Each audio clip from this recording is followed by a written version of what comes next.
Hai students, hari ini kita belajar tematik. Tema 4, berbagai pekerjaan. Subtema 1, jenis-jenis pekerjaan. Anak-anak, di sini kita akan belajar tentang berbagai pekerjaan di sekitar kita. Dengan belajar tentang hal ini, tentunya kita dapat mengambil nilai-nilai positif untuk kita terapkan dalam kehidupan sehari-hari. Sekarang perhatikan bukunya halaman 1, subtema 1, jenis-jenis pekerjaan, pembelajaran 1. Anak-anak, perhatikan lingkungan tempat tinggalmu. Apakah kamu tinggal di pegunungan, di dataran rendah, ataukah di wilayah pantai? Bagaimana jenis tumbuhan yang terdapat di sana? Pekerjaan apa yang ada di sana? Untuk memahaminya, marilah kita simak pembelajaran kita berikut ini. Ketika liburan tiba, Lani mengunjungi kakeknya. Kakek Lani tinggal di daerah pegunungan. Udara di sana terasa sejuk, berbeda dengan udara tempat tinggal Lani. Setiap pagi, Lani tidak pernah bosan menemani kakeknya berjalan pagi. Tempat tinggal kakek Lani dekat perkebunan teh. Kakeknya sering mengajak Lani berjalan-jalan mengintari perkebunan teh. Lalu diberitahu oleh kakeknya bahwa teh merupakan salah satu tanaman yang dapat tumbuh dengan baik di daerah berudara sejuk. Anak-anak, silakan dibaca wacana yang ada di buku tersebut yang berjudul Tempat Hidup Tanaman Teh.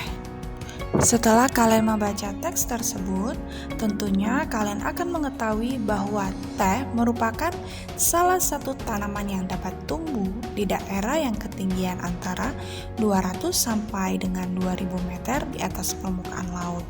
Tanaman teh dapat tumbuh dengan baik di daerah dengan suhu antara 14 derajat sampai 25 derajat Celcius yang cukup mendapat curah hujan karena tanaman teh tidak tahan terhadap kekeringan. Dan ternyata pohon teh juga berfungsi untuk mencegah terjadinya erosi.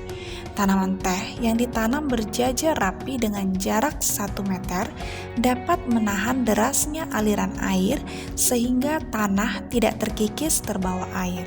Jadi, selain berfungsi sebagai bahan minuman teh, teh juga berfungsi untuk menjaga lingkungan.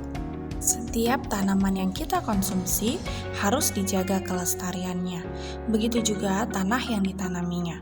Tanaman dan tanah adalah sumber daya alam yang harus kita jaga keberadaannya. Penggunaan yang berlebihan akan merugikan kita. Anak-anak, kerjakan tugasnya. Kalian menjawab 5 pertanyaan yang ada di buku kalian di halaman 2 sampai dengan halaman 3. Anak-anak, perhatikan bukunya halaman 6. Tanaman memberi manfaat bagi manusia. Apabila tidak berhati-hati dalam memanfaatkannya, tumbuhan akan punah.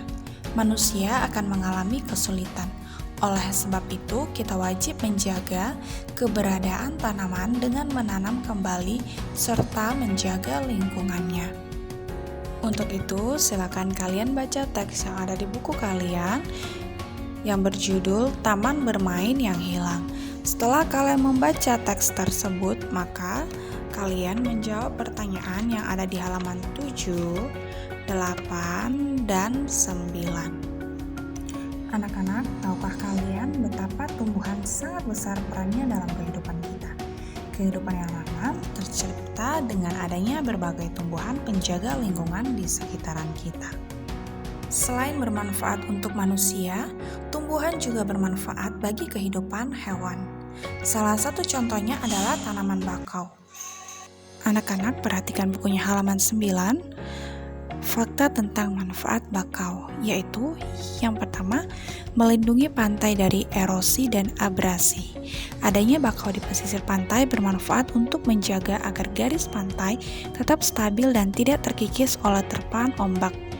Rumpun-rumpun bakau mampu menyerap energi gelombang yang datang sehingga hanya riak gelombang yang sampai di sisi pantai. 2. Menahan rembesan air laut ke darat.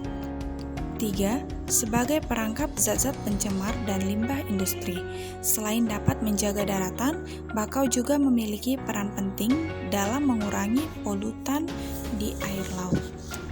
4. menciptakan udara pesisir yang bersih dan segar. Daun bakau dapat menyerap gas karbon dioksida dan melepaskan oksigen ke lingkungan. Dengan demikian, udara di sekitar pantai tetap bersih dan segar. 5. Menjadi habitat alami berbagai biota darat dan laut. Kelestarian hewan laut dan darat seperti udang, kepiting, berbagai jenis ikan, burung, monyet, serta biawak terjaga dengan adanya hutan bakau di pesisir pantai. Yang keenam yaitu mengurangi dampak bencana akibat gelombang laut, seperti badai dan gelombang pasang. Anak-anak, perhatikan lambang burung Garuda berikut ini. Lambang Pancasila adalah Garuda Pancasila yang berwujud burung Garuda. Burung Garuda merupakan raja dari segala burung yang juga dikenal sebagai burung sakti elang Raja Wali. Burung Garuda melambangkan kekuatan dan gerak yang dinamis yang terlihat dari sayapnya yang mengembang, siap terbang ke angkasa. Anak-anak, perhatikan bukunya halaman 19. Nah, tentunya kalian telah belajar tentang bunyi Pancasila beserta simbolnya. Nah, sekarang kita akan belajar tentang sila pertama Pancasila. Bunyi sila pertama Pancasila yaitu ketuhanan yang Maha Esa. Adapun makna dari sila pertama Pancasila, yang pertama yaitu percaya adanya Tuhan sehingga setiap warga negara rela untuk diatur. 2. Setiap orang dibebaskan untuk memeluk agama masing-masing. Maka setiap orang bertanggung jawab untuk taat dengan aturan agamanya. 3. Semua yang Tuhan berikan kepada kita harus dijaga. 4. Toleransi antar umat beragama dan sesama umat beragama. Karena sebelumnya kalian sudah pernah belajar tentang makna sila pertama Pancasila, tentunya kalian tahu bahwa bukan hanya 4 ini saja makna dari sila Pancasila, tetapi banyak. Anak-anak, perhatikan bukunya halaman 37. Di sini ada terdapat jenis-jenis pekerjaan beserta kegiatannya. Contoh yang pertama yaitu guru, kegiatannya mengajar. Yang kedua, penjaga sekolah, kegiatannya membersihkan lingkungan sekolah.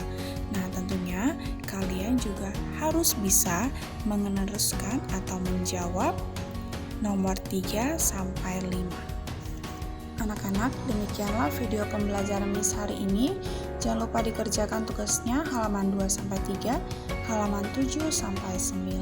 Setelah kalian selesai mengerjakannya, jangan lupa kalian kirimkan ke Google Classroom. Bye!